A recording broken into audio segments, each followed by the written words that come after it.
see that correctly? He played the winning move. I'm sorry, I'm screaming, but that move is winning. It's winning because now all the threats that David showed, the check on b8 and then check on b7, now it's going to win the rook. There's no more check with the black queen going for the draw. The check, the queen to b3 is also threatened now too, because before you couldn't do it because of queen c1 check. So you're right, Anna. Rook b8, queen b7, queen b3. Every single threat is back on the books, and you saw Magnus just give a bit of an exasperated kind of. Well, that's a tough one to follow. What a move! King to h2, cool as a cucumber, winning move, moving the king one square up. I love it. That is so classy. That's prophylaxis, dodging checks in advance. That's great calculation, spotting that black simply has no way to untangle now. And according to our featured chat here, at least, apparently it was the only move to win directly on the spot. The only way to win in one move. King h2 might be a move that forces resignation. Somehow I doubt it. I think we'll get one more, but I wouldn't be surprised. That's why the hype was real. It was a star. A star is born. King h2, and Pragnananda is an absolute star. What a find, and yeah. What a game this has been from start to finish. And we were praising Magnus Carlsen for his opening choice because he did find a way to make Parag somewhat uncomfortable in the opening. We were talking about the pair of bishops, how Parag prefers to play with the pair of bishops, and this was a line where the bishop would be traded. All those things did not matter. He didn't care. He said, okay, it's not what I prefer normally, but I can still play extremely well. And Magnus was too slow. He didn't castle. He went for queenside development, and that led to all the problems with the tactical patterns opening up the position. And now he needs to resign. Can he set up any traps? Is there any further tricks? Some last resource, David? I don't see it. David, you're on the spot. Find it. No, I agree. Find the inexistent move to save the game.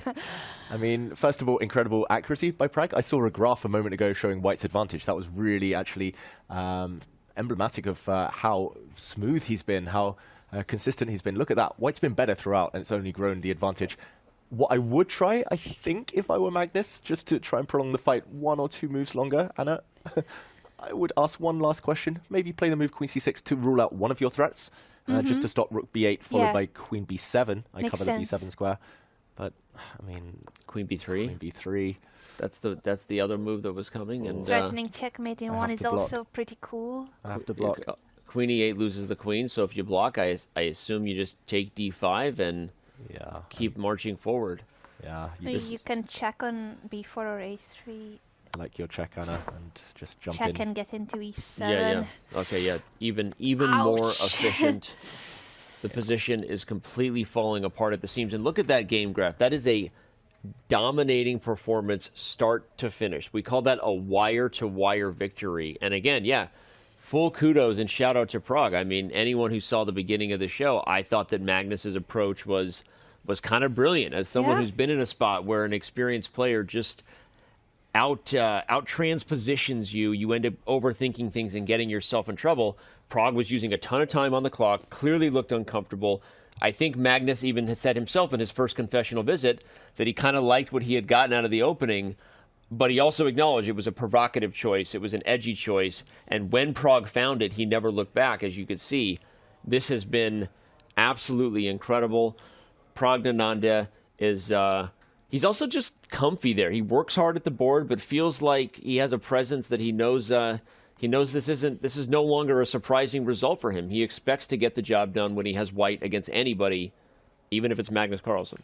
Yeah, and it feels like if we didn't know who his opponent was, you would think that he's playing against someone that maybe has less experience or lower rated. From the way he dominated this game, it's crazy to know that this is Pragnananda versus Magnus Carlsen. This is an 18-year-old chess rock star taking down the #1 player in the world with a move like king to h2. I would not be surprised if this becomes the move of the day, by the way. King to h2, move of the day. That would be my candidate. Move of the day. He's 18. By the way, didn't Gukesh turn 18 like today? Today. So the Happy birthday. Some 18-year-olds out there. Happy birthday to Gukesh, perhaps from your countryman Pragnananda, getting a dub for you. What a present. What a present to India as well. What a present to India, a present for Gukesh. Parag is on the verge of delivering, beating the tournament leader, and I don't think Magnus Carlsen has much more in the tank here. You asked a question earlier, Anna, whether this position was survivable. Survivable. Word of the day. Survivable. Thrivable for Parag. Is the position survivable? Well, guess what? They looked it up, and it is a word of an accident or ordeal able to be survived, not fatal. So, is it survivable? We're batting 3 for 3. We have not made up any words yet. Survivable. No, this position is not survivable. It is not able to be survived for Magnus Carlsen. It is fatal. Yeah, and one thing I'll point out, and I shouldn't be mentioning this because he's one of my best friends out there, Magnus, but the only way to beat him, attack. Players respect him too much, swap off queens, try to play for a draw. You never, ever see Magnus lose an endgame. You never see him get outplayed positionally. It's just king safety. He didn't castle his king. He gets mated. And this does happen from time to time. The kind of classical losses, rapid losses, blitz losses he has, they're only ever due to king safety issues. So keeping the queens on by Parag, inspired decision, going for the attack, and the way he executed it. Not many people capable of that, of course, but impressive stuff. Does it mean, David, then, in your opinion, that sometimes you kind of need to not respect how strong, how experienced your opponent is, that you're playing the world #1, the man that has ruled the chess world for over a decade by now? You somehow need to forget all those titles and just go and play always one move at a time. Is that the recipe? As much easier said than done, of course. I told you, if Magnus could just show up in a mask and they didn't know they were playing him, maybe they would launch more attacks. No, but David, I agree. It's easier said than done, of course, but you have to be aggressive against Magnus Carlsen. Anyway. And it's paying off for Parag. He has he's known one speed in this game. And that speed, I believe, was like 178 miles per hour. It was speeding. It was illegal how fast he was going, and Parag has kept his foot pedal to the metal all game. And 3,000 miles an hour, this one.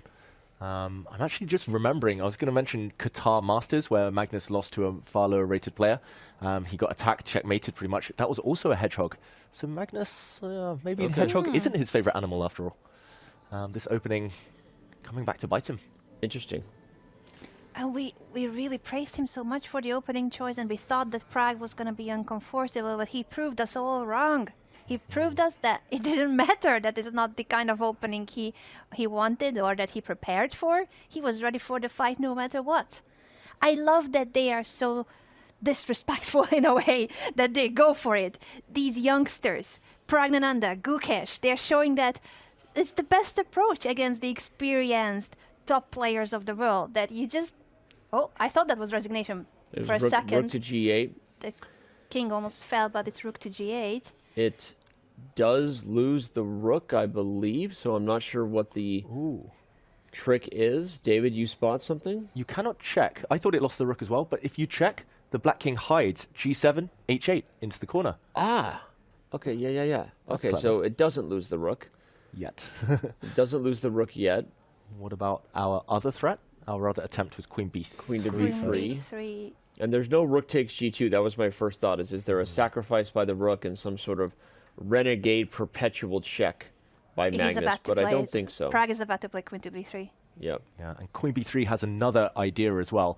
If, for example, black blocks with d5, then you give the check. And if king g7, then you slide the white queen across to g3. Oh, nice. So there's actually very, very pretty that the g5 will be then crucial. Queen to g3, picking up the rook on g8. This is, I think, just the last attempt by Magnus Carlsen, whether Parag will play the winning move, and he does. Queen to b3, threatening checkmate on f7, and there is no defense for the world #1. This is it. Game over. I think he might play one move more, perhaps, or not even. What do you think, David? d5 and then see what happens? and then resign. D5, but now, as we mentioned, this check is decisive. The black king cannot snake its way into the corner. If the black king tries to enter the G file, there will be another check, a second check from a new angle, and game over. Magnus, he's trying to keep his poker face.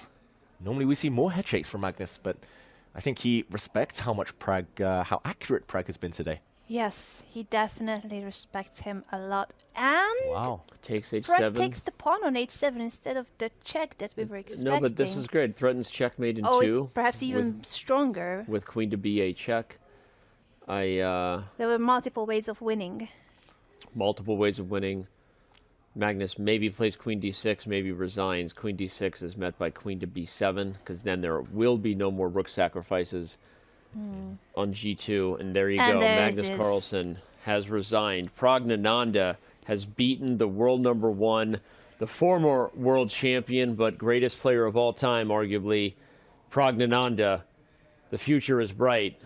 And currently, the stars are shining here in Norway. The youngest player in the field gets it done, beats the tournament leader. They're discussing something about the variation, but either way, India is discussing